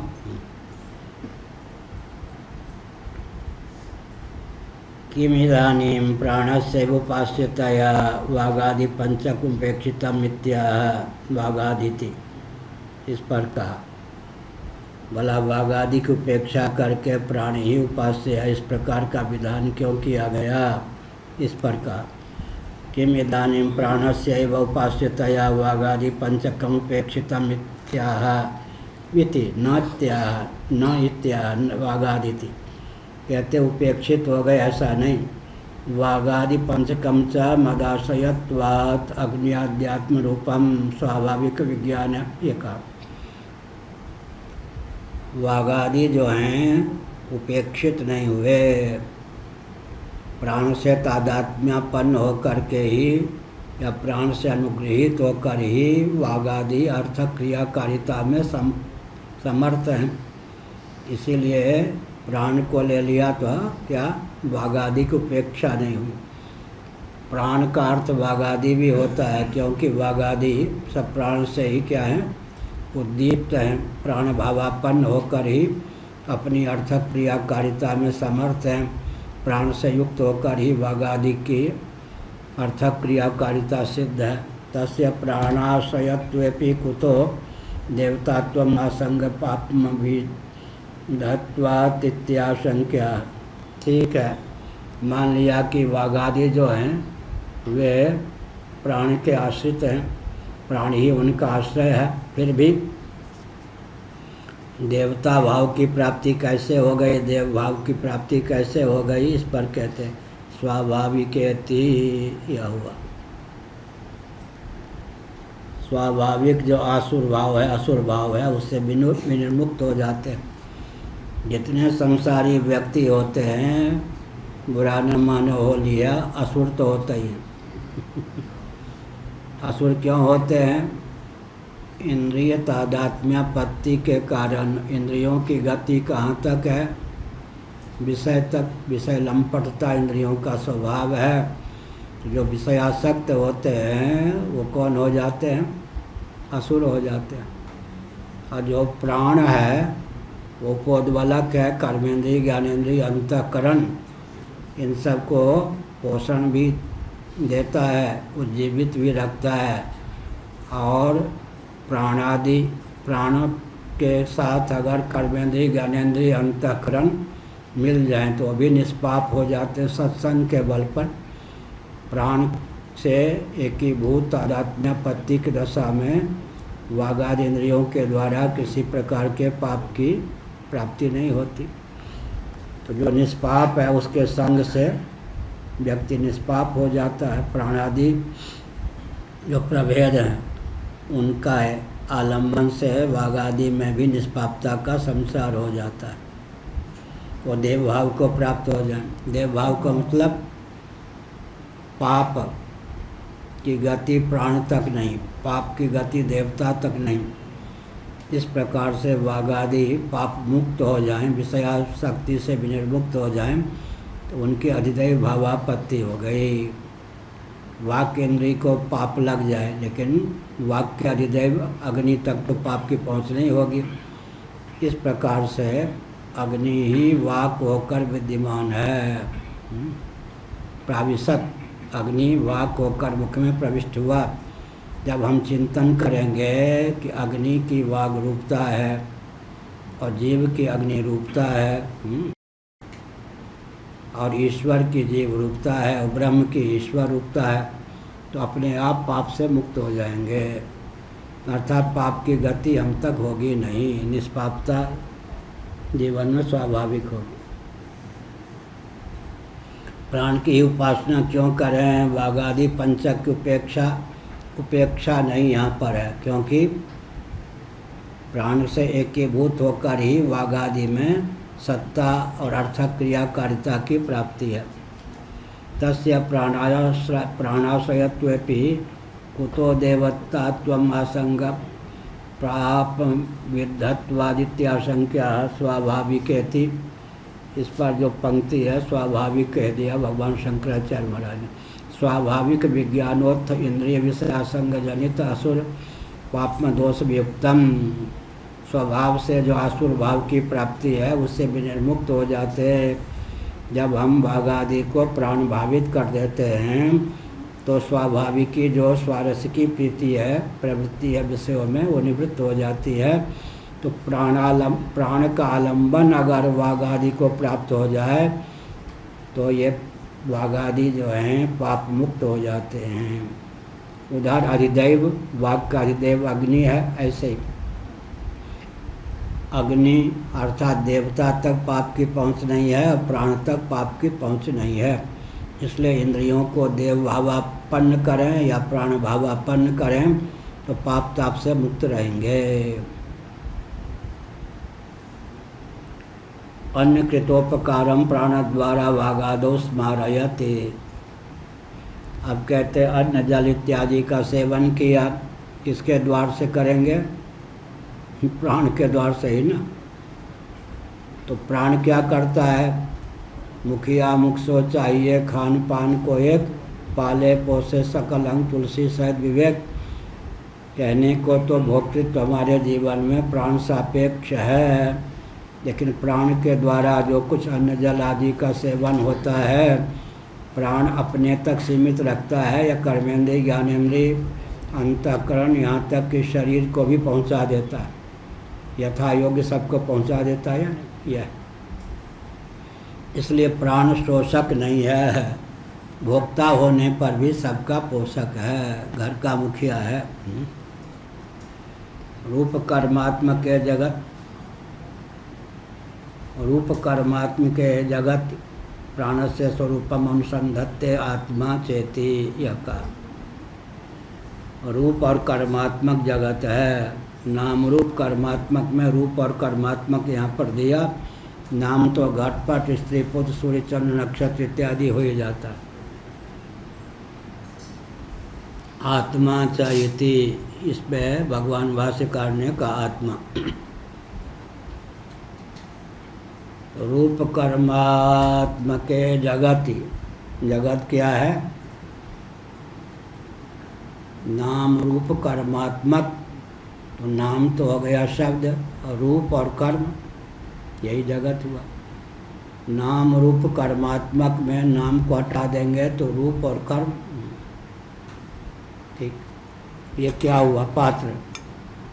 रूप कर्म, रूप कर्मात्मक है या नहीं? इसके द्वारा जो प्रयोजन की सिद्धि होती है वो कर्म, और इसकी कोई आकृति है तो रूप कर्मात्मक हुआ जगत।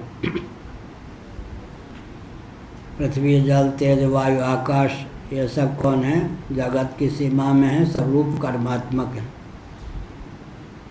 प्राणस्य स्वरूपम अनुसंधत्ते, ये जो जगत है इसमें अब प्राण का अनुसंधान करते हैं। प्राण कहाँ प्रतिष्ठित है इस पर कहा। प्राण इंद्रिय विषया संगजयी है, आसुरई है, पापम भी अदर्शनीयो विशुद्धो वागादि पंचकम च मदाश्रयत्वात् अग्नियाद्यात्म रूपम आत्मरूपम, यह कहा। आत्मा चेति, अग्नियादि का भी आत्मरूप है। विषय की अपेक्षा, करण की अपेक्षा क्या हुआ? देवताओं में उत्कर्ष है। वो सब देवता भी अंत में क्या हो जाते? प्राण से एकीभूत हो जाते। प्राण परम देव है, यह अभिप्राय हो। अन्न कृतोपकारम प्राण द्वारा वागादो स्मारयति, अन्न के द्वारा ही अन्न जल आदि का सेवन होता है। लेकिन प्राण जहाँ अपना पोषण करता है वहाँ वाग आदि को भी पुष्ट कर देता है। वाग आदि और स्वयं के अभिव्यंजक संस्थान शरीर को भी पुष्ट कर देता है। और रूप कर्मात्म के जगति प्राणस्य स्वरूपम अनुसंधत्ते आत्मा चेति, नाम रूप नामात्म के जगत प्राणस्य आत्मात्मम उत्तम। नाम रूपात्मक जो जगत है उसमें प्राण ही आत्मा होकर प्रतिष्ठित है, प्राणात्मा। वैश्वानर की दृष्टि से, हिरण्यगर्भ की दृष्टि से और प्राज्ञ की दृष्टि से प्राणात्मा। जागृत में प्राण का अर्थ हो जाता है वैश्वानर, स्वप्न में हो जाता है हिरण्यगर्भ, सुषुप्ति में हो जाता है अव्याकृत।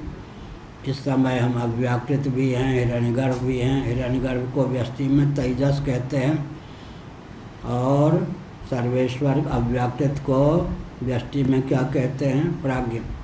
और वैश्वानर भी।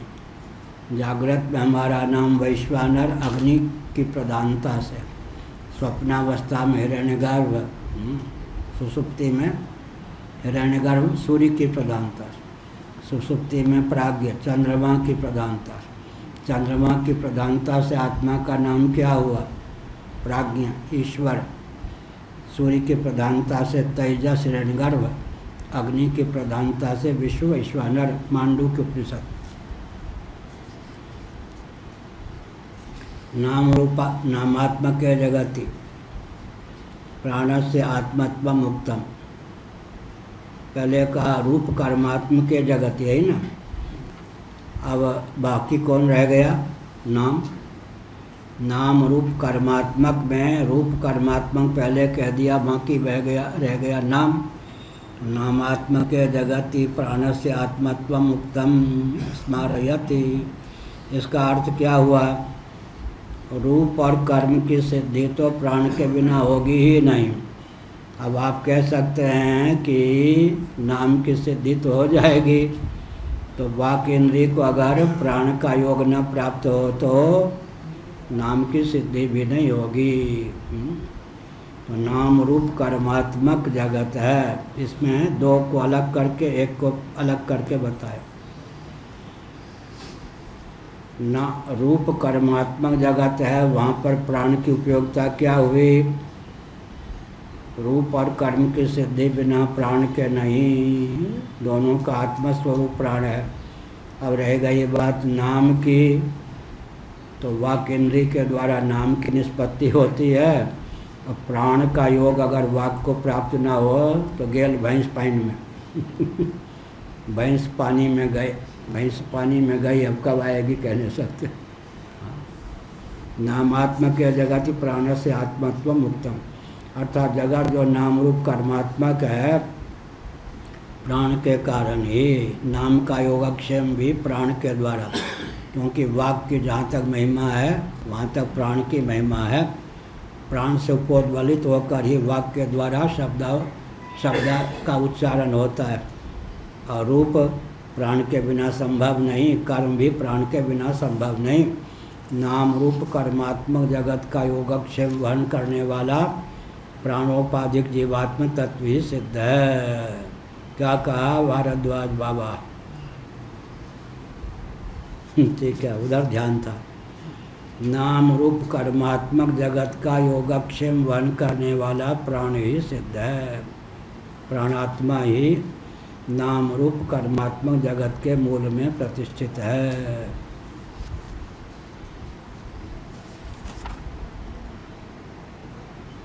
सति सामत्वे गीति भावावस्थायां प्राणस्य उक्तम बाह्यमांतरं च सौसर्यं सौवर्ण्यम इति गुणद्वय मनुवदति न ममेति। अब सा अमः सामः, सा माने स्त्रीलिंग वाचक जितने, सा स्त्रीलिंग है, स्त्री समुदाय का नाम ले लिया सा। अमः पुल्लिंग है, पुरुष समुदाय का नाम ले लिया अमः। साम कहने पर सकल स्त्रियों का सकल पुरुषों का सन्निवेश हो गया। फिर सा स्त्रीलिंग है तो वाक, अमः पुल्लिंग है तो प्राण। प्राण में वाक का सन्निवेश कर दिया तो साम का अर्थ हो गया प्राण, यह हुआ। अब गीति भावापस्थायाम प्राणस्य उक्तम बाह्यमांतरम च सौसर्यम। अब वाणी से प्राण को एकीभूत कर दिया तो दो प्रकार की दिव्यता होनी चाहिए वाणी में। कौन कौन सी दिव्यता? सुस्वरता, शुद्धता। वाणी में दो प्रकार की दिव्यता होनी चाहिए। कौन कौन सी दिव्यता? सुस्वरता और शुद्धता। ऐंठ हकार कर बोलना चाहिए, लाठी चार्ज करने की भाषा में नहीं बोले। जिसके वाणी में ऐसी वाणी बोलिए मन का आपा खोए, औरों को शीतल करे आपों शीतल होए। हाँ, एक कोई थे पूज्य ब्रह्मानंद सरस्वती जी महाराज से उन्होंने दीक्षा ली होगी, कानपुर के कोई ब्रह्मचारी जी। वो 22 घंटे मौन रहते थे, 2 घंटे मौन खोलते थे। काशी में पढ़ने लिखने से उनका कुछ मतलब नहीं था, लेकिन आ जाते थे। तो हम लोग कहते थे कि अब वो मौनी बाबा, हम शंकराचार्य पद पर नहीं थे, मौनी बाबा का मौन टूटेगा, पता नहीं किसको लात मार दें, किसको गाली दें। 22 घंटा मौन का उपयोग 2 घंटे मौन तोड़ने में किसी न किसी से लड़ना है, झगड़ना है। क्या आप तो ऐसा नहीं हो ना? कौन? क्या नाम है? उत्तराखंड। हाँ, सिंह। कौन सिंह? क्या कह रहे? संदीप। ठीक, जलाते हो या नहीं लोगों को? नहीं, प्रकाश देते हो, जलाते नहीं या नहीं। इसलिए का वाणी में 2 दिव्यता होनी चाहिए। सौस्वर्य, शुद्धता हो, अंतरंग योग्यता, और सुस्वरता, वाणी मधुर हो और सुस्वर, शुद्धता भी हो और मृदुता भी हो, वाणी में लालित्य भी हो और शुद्धता भी हो, दोनों गुण। ठीक। मोर जैसे नहीं, सर्प को खाता है, बोलता बड़ा अच्छा। क्या बहुत से लोग मीठे बोल के सब कतर लेते, खा लेते। एक वो अखबार में आया था, किसी धनी परिवार के युवक को देखकर एक युवती उसकी पत्नी बन गई। घर में कहाँ जेवर उवर लेके हैं सब वो को पता लग गया। पहले दिन ही ऐसा व्यवहार किया कि सासू ससुर सब का हृदय जीत लिया। बाद में वो अलमारी से सोने चांदी सब लूट के भग गई दुल्हन। अखबार में आया। मैंने पुरुष तो होते ही थे विचित्र, अब स्त्रियों में भी है, प्रशिक्षण आ गया। दुल्हन बन के रही, पहले दिन ही ऐसा व्यवहार किया कि सासू ससुर, घर में तो लक्ष्मी आ गई, लक्ष्मी आ गई तो लक्ष्मी सब लूट के भग गई वो। तो आजकल बहुत विचित्र स्थिति है। बहू रानी आई है, लुटेरी कोई है या कोई सचमुच में कुल को तारेगी या लूट के भग जाएगी, पता नहीं। बहुत विकट स्थिति। सत्यसाम्भत्वे गीत भावावस्थायाम प्राण से उक्तम बाह्य मंत्रम च सौवर्ण्यम सौवर्ण्यम इति गुणद्वय मनु। सुवर्ण का अर्थ क्या हुआ? सोना। सुवर्ण वर्ण वाला में एक एक अक्षर का शुद्ध उच्चारण हो, सुस्वरता भी हो और उसमें शुद्धता भी हो। इस प्रकार से जो शाम के स्वरूप को जानता है, भारद्वाज कौन हुआ? ये भाई बोलते नहीं, बहुत बड़ा पाठ है। तो हमने क्या कहा, बाहर क्या है, उसको सुवर्ण की भी प्राप्ति होती। इधर वाणी सुवर्ण, शुद्ध उच्चारण हो, लालित्य भी हो, दोनों योग्यताओं से युक्त जिसका भाषण है उसको बाहर सोना भी प्राप्त होता है। ये नहीं कि वो भूखे मर जाए। क्या वाणी में दो योग्यता कौन कौन? सुस्वरता हो, शुद्धता हो। जो शुद्धता और बहिरंग योग्यता है सुस्वरता, लालित्य, और अंतरंग योग्यता है शुद्धता। जो ललित और शुद्ध ढंग से बोलता है उसको सुवर्ण। सुवर्ण का अर्थ हो गया सोना। सुवर्ण एक एक वर्ण, वर्णमाला का, उसको बाहर भी सोना प्राप्त होता है। भूखे नहीं मरता। आइए पंडित जी आइए, बहुत बढ़िया। आइए जम्मन जी आइए। क्या हुआ? जम्मन जी क्रोध नहीं करते, बहुत अच्छा। यजमान उनको बहुत पसंद करते हैं, क्रोध नहीं करते, बहुत बढ़िया। और बहुत मीठे बोलते हैं। तो जिसकी वाणी में मिठास है और कहीं उच्चारण भी शुद्ध है, उसको बाहर से सुवर्ण, वर्ण, वर्णमाला का वर्ण, सुस्वरता भी हो, शुद्धता भी हो, तो सुवर्ण का अर्थ वो भी होता है। बाहर से सोना भी उसको खूब मिलता है। जम्मन जी आदि को धन भी पर्याप्त मिलता है। गुण क्या ना, कभी खाली कभी, क्योंकि वो मीठे हैं। अब मीठे हो कभी जेब कतरते नहीं। बहुत नैष्ठिक विद्वान तो हैं, नैष्ठिक हैं, ईमानदार हैं, राष्ट्रभक्त हैं। तो क्या हुआ? वाणी में कितने गुण होने चाहिए? सुस्वरता भी हो, शुद्धता भी हो। वाणी में कर्कशता न हो, शुद्धता भी हो, और क्या हो? कख जैसे रे। हरियाणा की बोली क्या है? बड़े भाई को छोटे भाई बुलाते, कख जैसे रे। वहाँ के मिठास है वो। हम लोगों को सुन के डर लगता है। हम गए वहाँ पर घनश्याम भिवानी में, छोटा भाई बोल रहा था बड़े, कख जैसे रे। अरे बड़े विकट भाषा। मुजफ्फरनगर गए जैसा, मेरठ के बाद ही, मेरठ से ही वो वाणी शुरू हो जाती, लाठीचार्ज। कख जैसे रे, और एकदम मुजफ्फरनगर आदि में बड़ा विकट। इधर वाला वो मिथिलांचल वाला व्यक्ति पहुँच जाए तो बेहोश ही हो जाए। परोपकारी भी है जम्मन जी। हाँ, जम्मन जी बहुत अच्छे सुन ही रहे होंगे शायद, अगर यजमान न मिला होगा तो। हो गया। ओम पूर्णमदः पूर्णमिदं पूर्णात् पूर्णमुदच्यते पूर्णस्य पूर्णमादाय पूर्णमेवावशिष्यते। ओम शांति शांति शांति। नारायणाखिल गुरो भगवन् नमस्ते शिवाय नमः। शिवलिंगाय नमः। तन्मे मनः शिव संकल्पमस्तु। सर्वे भवन्तु सुखिनः।